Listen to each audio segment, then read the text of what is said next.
À chaque fois qu'elle ouvre une facture, Mercedes retient son souffle. Depuis le début de la crise, difficile de joindre les deux bouts. Son mari était charpentier, elle était vendeuse. Aujourd'hui, tous deux sont au chômage. Ils touchent chacun une aide mensuelle de 400 €. Alors pour eux, chaque dépense compte.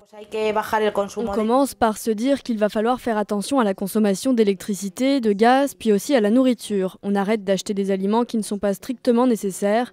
Les loisirs, c'est terminé, oui terminé. À 52 ans, difficile de trouver un emploi. Alors pour compléter ses revenus, Mercedes fait des ménages sans être déclarée. Une nécessité d'autant que ses trois fils, 18, 29 et 32 ans, vivent encore chez elle. Seul l'aîné travaille, il est dessinateur industriel et gagne 900 € par mois. Lui aussi partage son salaire avec ses proches. En Espagne, les classes moyennes sont les premières victimes de la crise. Alors pour y faire face, la solidarité familiale est souvent la seule solution. Il y a 10 ans, je m'imaginais à 30 ans, marié, avec des enfants, mon appartement. J'imaginais une vie différente.